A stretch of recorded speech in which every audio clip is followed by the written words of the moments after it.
ಬೇಕಾದ್ರೆ ಹೋಗಿ ಭಿಕ್ಷೆ ಕೇಳ್ಕೊಂಡು ಬದುಕ್ಬಿಡ್ತೀನಿ, ಆದರೆ ನಿಮ್ಮ ಹತ್ರ ಅಂತೂ ಬರಲ್ಲ. ಅಂದರೆ ಆ ರೇಂಜ್ಗೆ ನನಗೆ ಕ್ರೇಜ್. ಅಂದರೆ ಕೇಸ್ ಅಂತಲ್ಲ, ಆ ರೇಂಜ್ಗೆ ನನಗೆ ನನ್ನ ತಂದೆ ಗಲಾಟೆ ಆಗಿಬಿಟ್ಟಿತ್ತು. ಈಗ ಕೆಲಸ ಬೇಕಲ್ಲ, ಅಪ್ಪ ಸಪೋರ್ಟ್ ಮಾಡಲ್ಲ, ಇದು ಮಾಡಲ್ಲ ಅಂದರೆ ಯಾರೋ ಪ್ರೊಡ್ಯೂಸ್ ಮಾಡಬೇಕಲ್ಲ. ನಮ್ಮ ತಂದೆ ಫ್ರೆಂಡ್ ನಾನು ಹೇಳಿದ ತಿಲಕ್ ರಾಜ್ಕುಮಾರ್ ಅವ್ರು ನನ್ನ ಜೀವನದಲ್ಲಿ ಇರ್ತಿಲ್ಲ ಅಂದರೆ ಬಹುಶಃ ನನ್ನ ತಂದೆ ಈ ಜನ್ಮದಲ್ಲಂತೂ ಹೋಗ್ತಾ ಇದ್ದೀನಿ. ರಿಷಬ್ ಶೆಟ್ಟಿ ಜೊತೆ ಮಾತು ನಡೆಯುತ್ತೆ, ರಿಷಬ್ ಶೆಟ್ಟಿ ಜೊತೆ ಒಂದು ಕಥೆನೂ ಫೈನಲ್ ಆಗುತ್ತೆ. ಒಂದಷ್ಟು ತಿಂಗಳುಗಳು ನಾವು ಟ್ರಾವೆಲ್ ಮಾಡ್ತೀವಿ. ಬಂದು ಹೇಳ್ಬಿಡ್ತಾರೆ ನನಗೆ ಮಾಡೋಕ್ಕೆ ಇವಾಗ ಆಗ್ತಾ ಇಲ್ಲ. ಈ ಕಲ್ಟ್ ಜರ್ನಿನಲ್ಲಿ ಅವ್ರದ್ದೇನಾದ್ರೂ ಪಾತ್ರ ಇದೆಯಾ? ಖಂಡಿತವಾಗ್ಲೂ ಈ ಸಿನಿಮಾ ಶುರುವಾಗಿದ್ದಕ್ಕೆ ಫೌಂಡೇಶನ್ ಹಾಕಿದ್ದೆ ಅವರು. ಎಲ್ಲ ಒಂದು ಟೀಮ್ ಸೆಟ್ ಮಾಡಿಕೊಟ್ಟಿದ್ದು ಎಲ್ಲನೂ ಕೂಡ ಅವತ್ತು ಈ ಸಿನಿಮಾಗೆ ತುಂಬ ತೂಕ ಇದೆ. ಸಿಕ್ಕಾಪಟ್ಟೆ ಮಿಸ್ ಮಾಡ್ಕೊಳ್ತೀನಿ. ಯಾಕಂದರೆ ನನ್ನ ಫಸ್ಟ್ ಸಿನಿಮಾ ಟೈಮಲ್ಲಿ ನನ್ನ ಸ್ವಂತ ತಂದೆ ತಾಯಿನೇ ನನಗೆ ಹೆತ್ತವರೇ ನನಗೆ ಸಪೋರ್ಟ್ ಕೊಟ್ಟಿಲ್ಲ. ಆ ಟೈಮಲ್ಲಿ ಅವ್ರು ಬಂದು ನಿಂತು ಒಂದು ಬೆನ್ನು ತಟ್ಟಿ ನಾನು ನಿಮಗೋಸ್ಕರ ಇದ್ದೀನಿ, ನನ್ನ ತಲೆ ಕೆಡ್ಸ್ಕೊಳ್ಳೋಣ ಎಲ್ಲ ಮಾಡಿಕೊಟ್ರು. ಸೊ ಅದು ಜೀವನದಲ್ಲಿ ಯಾವತ್ತಿದ್ರೂ ನಾನು ಅವ್ರಿಗೆ ನನ್ನ ಜೀವನ ಆಗಿರ್ತೀನಿ. ಆ ಒಂದು ವಿಷಯಕ್ಕೆ ದಾಸ ಅದು ಇದು ಸ್ವಲ್ಪ ಅಷ್ಟೊಂದಷ್ಟು ನೋಡಿದ್ದೆ ಸಿನಿಮಾಗಳು. ಬಟ್ ಫಸ್ಟ್ ಟೈಮ್ ಒಂದು ಸ್ಟಾರ್ ಸ್ನಾನ ಗಿನ ಮಾಡಿಕೊಂಡು ಟೋಂಗಿ ಮಾಡ್ಕೊಂಡು ಟಿ ಶರ್ಟ್ ಹಾಕ್ಕೊಂಡು ಶಾರ್ಟ್ಸಲ್ಲಿ ಸ್ಲಿಪ್ಪರ್ಸ್ ಟಕ ಟಕ ಟಕ ಅಂತ ಹಿಂಗೆ ಸ್ಟೇರ್ ಕೇಸಿಂದ ಹೇಳ್ಕೊಂಡು ಬಂದರು. ಒಂದು ಆನೆ ಒಂದು ಹುಲಿ ಬಂದಂಗೆ ಬಂದರು. ಆವಾಗ ಗೊತ್ತಾಯಿತು ಒಂದು ಸ್ಟಾರ್ಗೆ ಹಿಂಗೆ ಇರಬೇಕು ಗತ್ತು ಅಂತ ಹೇಳಿ.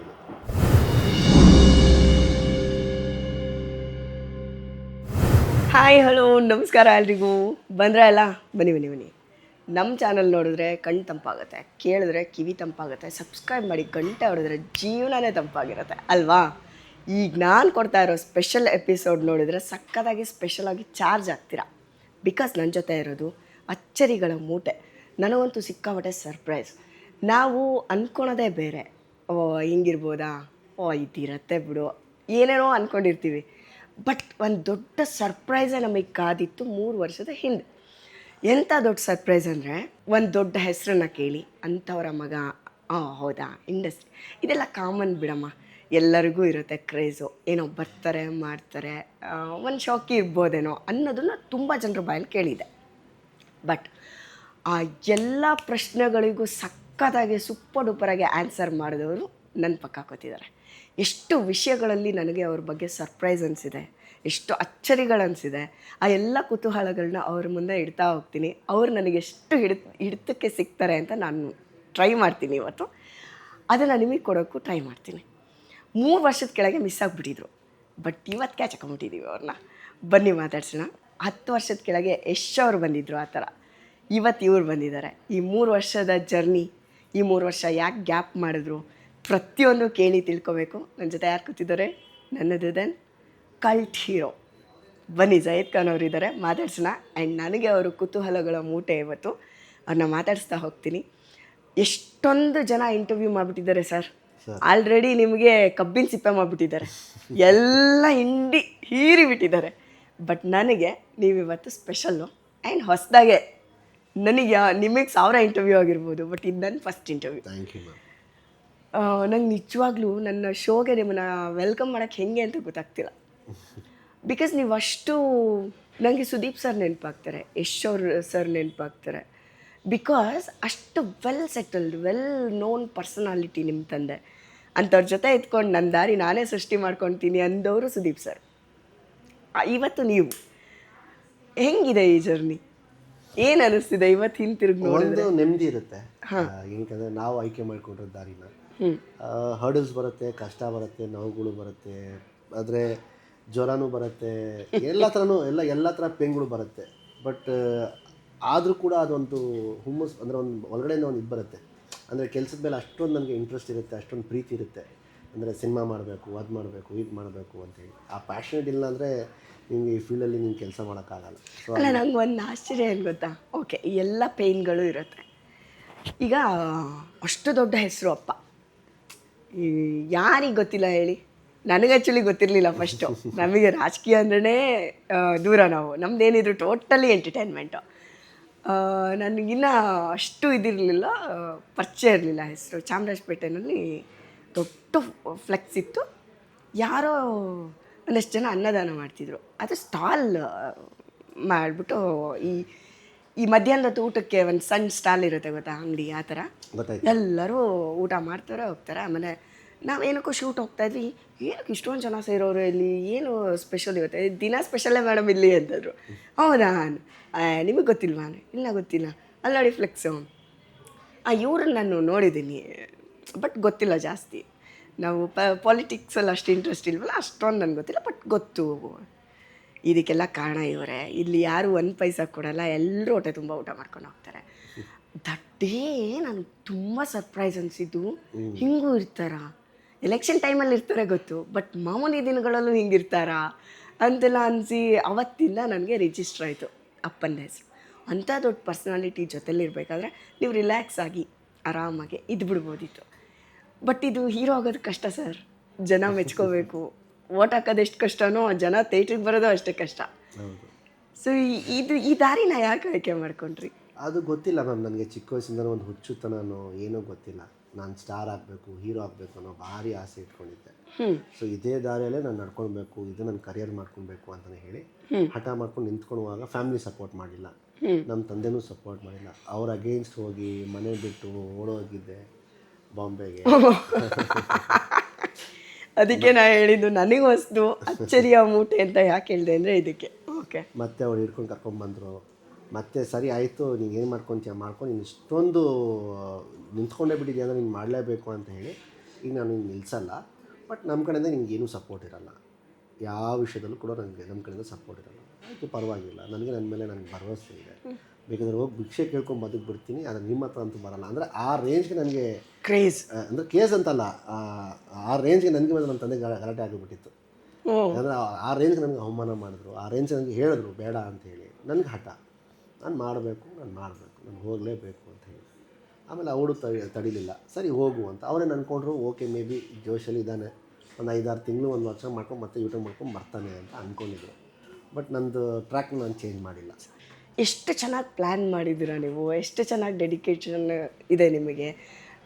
ನನಗೆ ಫಸ್ಟು ನೀವು ಕತೆ ಆಯ್ಕೆ ಮಾಡ್ಕೊಂಡಿದ್ದು, ಡೈರೆಕ್ಟರ್ ಸಿಕ್ಕಿದ್ದು, ಅದೊಂದು ರೈಟ್ ಹ್ಯಾಂಡು ಒಂದು ಲೆಫ್ಟ್ ಹ್ಯಾಂಡು ಅನ್ಬೋದು. ಕತೆಯಲ್ಲೇ right hand left hand director ಆಯ್ಕೆ ಇರ್ಬೋದು, ಕತೆ ಆಯ್ಕೆ ಇರ್ಬೋದು, ಮತ್ತು ಆ ಡೆಡಿಕೇಶನ್. ಮತ್ತು ನಿಮಗೆ ನಾನು ಅಂದ್ಕೊಂಡಿದ್ದೆ ಏನೋ ಮಾಮೂಲಿ ಹೀರೋಯಿಸಮ್ ತೋರಿಸ್ಕೊಂಡು ಬರೋ ಅಂಥ ಒಂದು ಸಬ್ಜೆಕ್ಟ್ ಇರಬಹುದು ಅಂತ. ಬಟ್ ನೀವು ಆಯ್ಕೆ ಮಾಡ್ಕೊಂಡಿದ್ದ ಕತೆನೇ ನಮಗೆ ದೊಡ್ಡ ಸರ್ಪ್ರೈಸ್ ಆಯಿತು. ಪರವಾಗಿಲ್ವೇ, ಏನೋ ಬೇರೆ ಥರ ಇದೆ ಇವರು ಕಮ್ಮಿಂಗ್ಗೆ, ಅಂದರೆ ಒಂದು ಎಂಟ್ರಿನೇ ಈ ಥರ ಇದೆ ಅನ್ನೋದು ಒಂದು ಖುಷಿ ಆಯಿತು. ಇನ್ನೂ ಒಂದು ಕಡೆ ಅನ್ನಿಸ್ತು, ಈ ಎಂಟ್ರಿ ಮೇ ಬಿ ಪಾಲಿಟಿಕ್ಸಿಗೆ ರಿಲೇಟೆಡ್ ಆಗಿರಬಹುದಾ, ನೆಕ್ಸ್ಟ್ ಎಲೆಕ್ಷನಿಗೆ ನಿಂತ್ಕೋಬೇಕಾದ್ರೆ ನಾನು ಯಾರು ಅಂತ ಗುರ್ತಿಸ್ಕೊಳ್ಳೋದಕ್ಕೂ ಎಷ್ಟೊಂದು ಜನ ಸಿನಿಮಾನ ಆಯ್ಕೆ ಮಾಡ್ಕೋತಾರೆ. ನೋನ್ ಪರ್ಸನ್ಸ್ ಅನ್ಸ್ಕೊಳೋದಕ್ಕೆ ಅದು ದೊಡ್ಡ ಪ್ಲ್ಯಾಟ್ಫಾರ್ಮ್ ಇರಬಹುದಾ, ಈ ಥರ ಎಲ್ಲ ಕುತೂಹಲಗಳಿತ್ತು. ಬಟ್ ಆಮೇಲೆ ನಿಮ್ಮನ್ನು ನೋಡ್ತಾ ಇಲ್ಲ, ಇದು ಬೇರೆಯೇ ಮ್ಯಾಟರು, ಇದು ಯಾವುದೋ ಮಾಸ್ಟರ್ ಪೀಸ್ ಅಂತ ಅನ್ಸಕ್ಕೆ ಶುರುವಾಯಿತು. ನೀವು ಪ್ರಿಪೇರ್ ಆಗಬೇಕು ಅಂತ ಸೆಲೆಕ್ಟ್ ಮಾಡ್ಕೊಂಡಿದ್ದು, if I am not wrong, Anupam Kher ಅವರ ಇನ್ಸ್ಟಿಟ್ಯೂಟಲ್ಲಿ. ಹೆಂಗಿತ್ತು ಆ ಜರ್ನಿ? ಅಂದರೆ 2017 ನನಗೆ ಇವತ್ತಿಗೂ ಆ ದಿನಗಳು ನೆನಪಿದೆ. 2016ಗೆ ಹೋಗ್ಬಿಟ್ಟು ಆಡಿಷನ್ ಕೊಟ್ಟೆ ಡಿಸೆಂಬರ್ ಮಂತಲ್ಲಿ. ಐ ಥಿಂಕ್ 16th ಅಂದ್ಕೊಳ್ತೀನಿ. ನಾನು ಸೆಲೆಕ್ಟ್ ಆದೆ.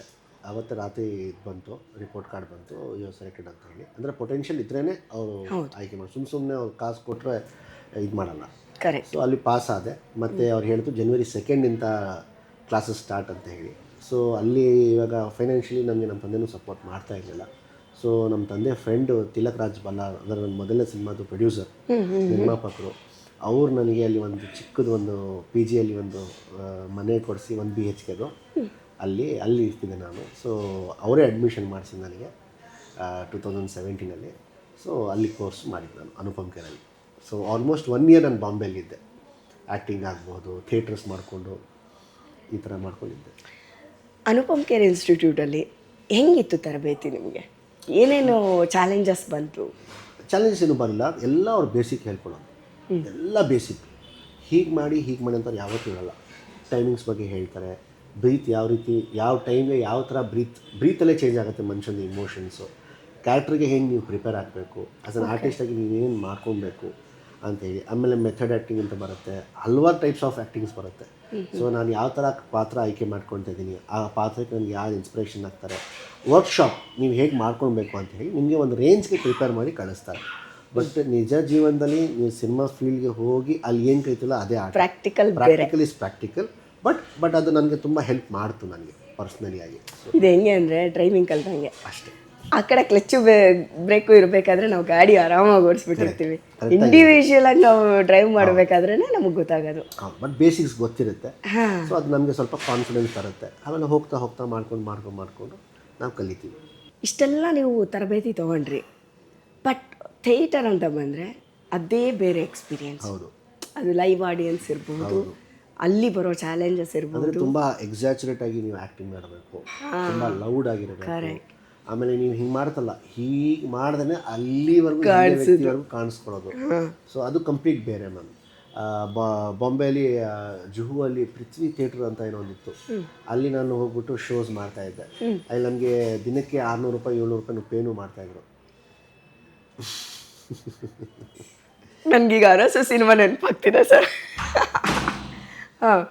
ಸೊ ಹಂಗೆಲ್ಲ ಮಾಡಿಕೊಂಡು 1 ವರ್ಷ ಅಲ್ಲೇ ಇದ್ದೆ. ಕಂಪ್ಲೀಟಾಗಿ ಅಲ್ಲೇ ಟ್ರೈನ್ ಆಗಿ ಮತ್ತೆ ಈ ಕಡೆ ಬಂದು ಯಾರನ್ನ ಆಯ್ಕೆ ಮಾಡ್ಕೊಳ್ಬೇಕು, ಯಾರನ್ನ ಎಲ್ಲಿ ಆಡಿಷನ್ ಕೊಡಬೇಕು, ಏನು ಮಾಡಬೇಕು ಅಂತ ಆಡಿಷನ್ ಕೊಟ್ಟಿದ್ರೆ ಸರ್. ನನಗೆ ಅದನ್ನೇ ಹೇಳ್ತಾ ಇರೋದು. ಆಡಿಷನ್ ಎಲ್ಲಿ ಕೊಡೋದು, ಈಗ ಕೆಲಸ ಬೇಕಲ್ವಾ. ಅಪ್ಪ ಸಪೋರ್ಟ್ ಮಾಡಲ್ಲ, ಇದು ಮಾಡಲ್ಲ, ಅದು ಯಾರೋ ಪ್ರೊಡ್ಯೂಸ್ ಮಾಡಬೇಕಲ್ಲ.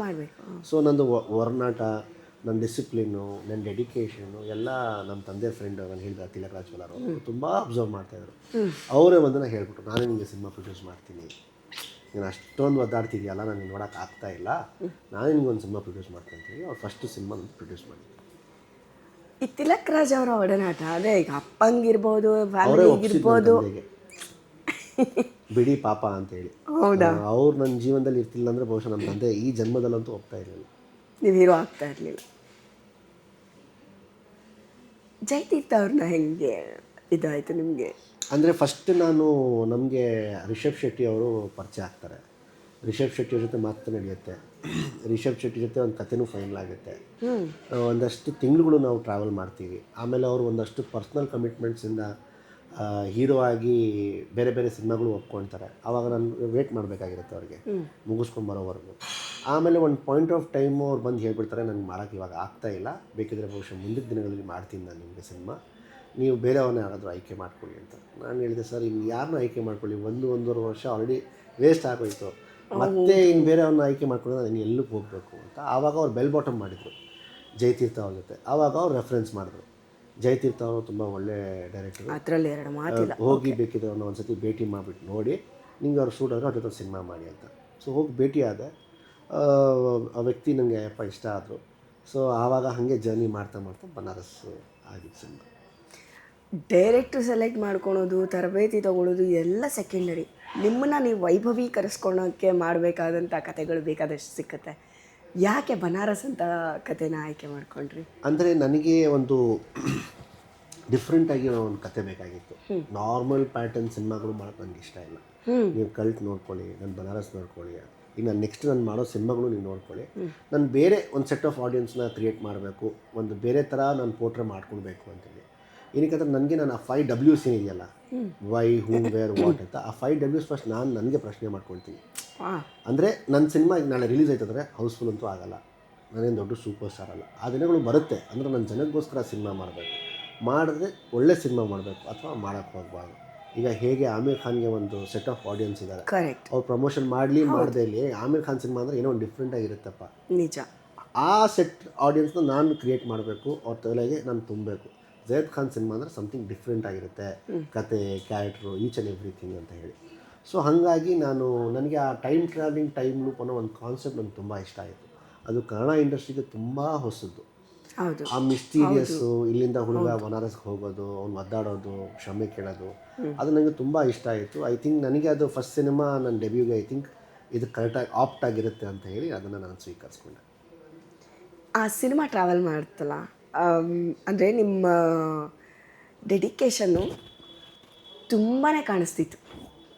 ಸಿನಿಮಾ ಬಗ್ಗೆ ಪ್ರೀತಿ ಅಂದರೆ ಸರ್ ಸುಮ್ಮನೆ ಶೋಕಿಗೆ ಮಾಡೋದು ಬೇರೆ, ಅದ್ರ ಬಗ್ಗೆ ಪ್ರೀತಿ ಇಟ್ಕೊಂಡು ಮಾಡೋದು ಬೇರೆ. ಆ್ಯಂಡ್ ನಾನು ಒಂದೇನೋ ಆಗ್ತೀನಪ್ಪ ಮುಂದೆ ಅನ್ನೋ ಭರವಸೆ ಮೇಲೆ ಮಾಡೋದು ಬೇರೆ. ಇವತ್ತು ಕಲ್ಟ್ ಸಾಧ್ಯ ಆಗಿದ್ದು ಅದೇ ಕಾರಣಕ್ಕೆ ಅನ್ಕೋತೀನಿ. ಬಟ್ ಈ 3 ವರ್ಷದ ಗ್ಯಾಪ್ ಯಾಕೆ ಸರ್? 2023 ನನ್ನ ಸಿನಿಮಾ ರಿಲೀಸ್ ಆಗಿದ್ದು ಬನಾರಸ್. ಹಂಗೆ ನೋಡೋಕೆ ಹೋದರೆ ನಾನು ಬನಾರಸ್ ಸಿನಿಮಾ ಶೂಟ್ ಸ್ಟಾರ್ಟ್ ಮಾಡಿದ್ದೆ 2019ನಲ್ಲಿ.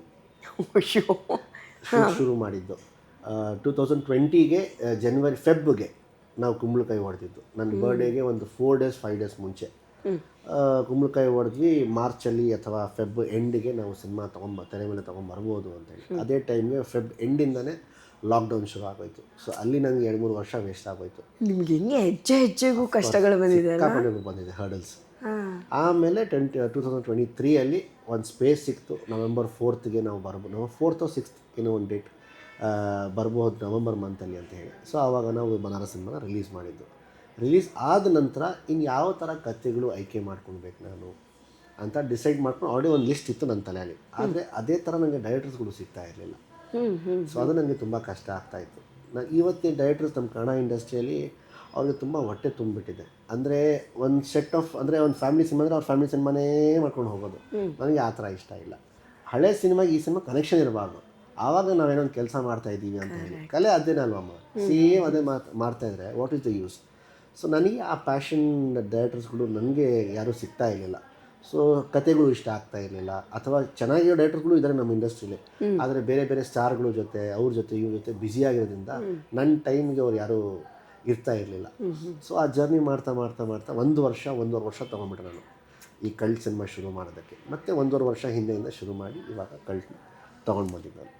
ಓ ಮೈ ಗಾಡ್, ನನಗೆ ಒಂದು ಕಡೆ ಸಮಾಧಾನ ಆಗುತ್ತೆ, ಒಂದು ಕಡೆಗೆ ನಮ್ಮ ವೀಕ್ಷಕರಿಗೆ ಅಥವಾ ನಮ್ಮ ಸೆಟ್ ಆಫ್ ಆಡಿಯನ್ಸ್ಗಾಗಿರ್ಬೋದು ಅಥವಾ ಜನತೆ ಅಂದ್ಕೊಳ್ಳಿ, ಯಾರ್ಯಾರು ಈ ವಿಡಿಯೋ ನೋಡ್ತಿದ್ದೀರಾ ಅವ್ರಿಗೆಲ್ಲ ನಾನು ಹೇಳ್ತಿರೋದು, ಎಲ್ಲ ಟೋಟಲಾಗಿ ಯಾರೆಲ್ಲ ಅಂದ್ಕೊಂಡಿರ್ತೀವಿ ಗೊತ್ತಾ, ಅವ್ರಿಗೇನು ಬಿಡು ಇವ್ರಿಗೇನು ಬಿಡು, ಅದಲ್ಲ, ಅವರ ಜಾತಕನೇ ಇರುತ್ತೆ ಹಾಗೆ, ಏನಿದ್ರೂ ಅದು ಸ್ವಂತ ದಾರಿನೇ ಆಗಬೇಕು ಅಂತ ಅಲ್ವಾ? ಡೆಫಿನೆಟ್ಲಿ. ಇವಾಗ ನನ್ನ ಹೆಣ್ಣು ಸಿನಿಮಾದನ್ನು ಪ್ರೊಡ್ಯೂಸ್ ಮಾಡಬೇಕಲ್ಲ, ಯಾರು ಕರೆಕ್ಟ್ ಮುಂದೆ ಬರಬೇಕಲ್ಲ, ಕರೆಕ್ಟ್, ಎಲ್ಲ ಕಷ್ಟಗಳಿರುತ್ತೆ. ಬಟ್ ಕಲ್ಟ್ದೊಂದು ಪೋಸ್ಟರ್ ಬಿಟ್ರಿ ಗಾಬರಿ ಆಗೋಯ್ತು. ಅದು ನಂಗಿನ್ನ ಇನ್ಸ್ಟಾಗ್ರಾಮಲ್ಲಿ ನೀವು ಪೋಸ್ಟ್ ಮಾಡಿದ್ದು ನನಗಿನ್ನ ನೆನಪಿದೆ. ಇದು 2024 ತಾನೆ, ಅದು 24 ಆ ಪೋಸ್ಟರ್ ರಿಲೀಸ್ ಮಾಡಿ ನನಗೆ ಇದು ನಮ್ಮ ಕನ್ನಡ ಇಂಡಸ್ಟ್ರಿದ ಪೋಸ್ಟರು ಅಂತ 2 ಸತಿ ಚೆಕ್ ಮಾಡೋ ಥರ ಇತ್ತು. ಅಂದರೆ ನಾವು ಬೇರೆ ಬೇರೆ ಭಾಷೆಗಳಲ್ಲೂ ನೋಡ್ತೀವಿ, ಈ ಕನ್ನಡದಲ್ಲೇ ಮೊನ್ನೆ ಟಾಕ್ಸಿಕ್ದು ನೋಡಿದ್ವಿ, ಅದೆಲ್ಲದಕ್ಕೂ ಬಿಫೋರ್ ಬಂದಿದ್ದು ಪೋಸ್ಟರ್ ಇದು. ನನಗೆ ಒಂದು ಗಾಬರಿ ಆಗೋಯ್ತು, ಇದು ನಮ್ಮ ಕನ್ನಡ ಸಿನಿಮಾನ ಏನಿರ್ಬೋದು, ಕಲ್ಟಲ್ಲಿ ಏನಿರ್ಬೋದು ಕತೆ, ಆ ಥರದ್ದು ಒಂದು ಕ್ಯೂರಿಯಾಸಿಟಿ ಭಯಂಕರ ಜನಕ್ಕೆ ಒಂದು ಅಪ್ರೋಚೇ ಹಂಗಿತ್ತು. ಆ ಪೋಸ್ಟರ್ ಬಿಟ್ಟಾಗ ಎಲ್ಲಿವರೆಗೂ ಶೂಟ್ ಆಗಿತ್ತು ಸಿನಿಮಾ, ಅಥವಾ ಬರೀ ಪೋಸ್ಟರ್ ಅಷ್ಟೇ? ಪೋಸ್ಟರ್ ಅಷ್ಟೇ ಶೂಟ್ ಮಾಡಿದ್ದು ನಾವು. ಅಂದರೆ ಕಲ್ಟಾಗಿ ನಾವು ಟೈಟ್ಲ್ ಅಂತ ಫಿಕ್ಸ್ ಮಾಡಿಬಿಟ್ವಿ. ಈ ಕಲ್ಟ್ ಅಂದಮೇಲೆ ಪೋಸ್ಟರ್ ಕಲ್ಟ್ ಆಗಿರಬೇಕು, ಸಿನಿಮಾ ಅಂತೂ ಕಲ್ಟ್, ಕತೆ ಅಂತೂ ಕಲ್ಟ್ ಆಗಿ ಇದ್ದೇ ಇದೆ. ಬಟ್ ಫಸ್ಟ್ ಲುಕ್ ಬಿಡ್ತಾ ಇದ್ದೀವಿ, ಸಮಥಿಂಗ್ ಡಿಫ್ರೆಂಟ್ ಆಗಿರಬೇಕು, ಟಾಕ್ ಆಫ್ ದ ಟೌನ್ ಆಗಬೇಕು. ಅಂದರೆ ಏನೋ ಒಂದು ಡಿಫ್ರೆಂಟ್ ಆಗಿದ್ರೇ ಆ ಜನ ಮಾತಾಡೋದು, ಸಖತ್ತಾಗಿದೆ ಇದು ಅಂತ ಹೇಳಿ. ಯಾವ ಥರ ಮಾಡ್ಬೋದು ಅಂಥೇಳಿ ನಾನು ಅನಿಲ್ ಸರ್ ಹಿಂಗೆ ಡಿಸ್ಕಸ್ ಮಾಡ್ತಾ ಇದೊಂದು ಕಾನ್ಸೆಪ್ಟ್ ಬಂತು. ಒಂದು ಹುಡುಗ ಕಾಲಿಂದ ಏನು ಸಿಗರೇಟ್ ಸೇರ್ತಿರ್ತಾನೆ ಅಂತ ಹೇಳಿ ಅದನ್ನು ಹೇಳಿದಾಗ ಕೇಳೋಕ್ಕೂ ತುಂಬ ಚೆನ್ನಾಗಿತ್ತು. ಆಮೇಲೆ ಯಾರು ಇಲ್ಲಿವರೆಗೂ ಅದನ್ನು ಪ್ರಯತ್ನ ಪಟ್ಟಿರಲಿಲ್ಲ. ಒಂದು ಸ್ಕೆಚ್ ಆರ್ಟಿಸ್ಟ್ನ ಕರೆಸಿ ಡ್ರಾಯಿಂಗ್ ಮಾಡಿಸಿದ್ವಿ, ಅದು ಹೇಗೆ ಕಾಣಿಸ್ಬಹುದು ಅಂತ. ಕಾಲು ಹೀಗೆ ಇಟ್ಕೊಂಡ್ರೆ ಚೆನ್ನಾಗಿ ಕಾಣಿಸುತ್ತಾ, ಹೀಗೆ ಅಂದರೆ ಚೆನ್ನಾಗಿ ಕಾಣಿಸುತ್ತಾ ಅಂತ ಹೇಳಿ. ಸೊ ಒಂದಷ್ಟು ಸ್ಕೆಚಸ್ ಮಾಡಿದ್ಮೇಲೆ ಲಾಕ್ ಆಯಿತು ಪೊಸಿಷನ್, ಹಿಂಗೆ ಮಾಡಬಹುದು ನಾವು ಅಂತ ಹೇಳಿ. ಸೊ ಆಯಿತು. ಮತ್ತು ನಮ್ಮ ಭುವನ್ ಗೌಡ, ನಮ್ಮ KGF ಕ್ಯಾಮ್ರಾಮ್ಯಾನು, ಅವ್ರು ಒಳ್ಳೆ ಫೋಟೋಗ್ರಫರ್ ಕೂಡ. ಸೊ ಅವ್ರದ್ದು ಒಂದು ಟೈಮ್ ತೊಗೊಂಡು ಒಂದು ಸ್ಟುಡಿಯೋ ಬುಕ್ ಮಾಡಿಕೊಂಡು ನಾವು ಇದನ್ನು ಶೂಟ್ ಮಾಡಿದ್ವಿ. ಶೂಟ್ ಮಾಡುವಾಗ ನನಗೆ ಸಿಕ್ಕಾಪಟ್ಟೆ ಕಷ್ಟ ಆಗ್ತಾಯಿತ್ತು. ಈಗ ಆ ಪೊಸಿಷನಲ್ಲಿ ಕೂತ್ಕೊಂಡು ಒಂದು ಹುಡುಗಿ ಕಾಲು ಹಾಕ್ಕೊಂಡು ಸ್ವಲ್ಪ ಆಕ್ವರ್ಡು ಫೀಲ್ ಆಗ್ತಾಯಿತ್ತು, ಅನ್ಕಂಫರ್ಟಬಲು ಇರ್ತಿತ್ತು. ಇವತ್ತು ಏನೂ ಮಾಡೋಕ್ಕಾಗಲ್ಲ ಕೆಲಸ. ಆಮೇಲೆ ಎಲ್ಲ ಸರಿ ಆಯಿತು. ಬಟ್ ಅದು ಅಂದರೆ ವಾವ್ ಬೇಕು ಅಂದರೆ ನಿಮಗೆ ಸ್ವಲ್ಪ ನಿಮ್ಮ ಕಂಫರ್ಟ್ ಆಚೆ ಬರಬೇಕು. ಹೌದು. My god, what is cult? Cult is cult ಅಷ್ಟೇ ಹೇಳೋಕ್ಕಾಗದು ನಾನು.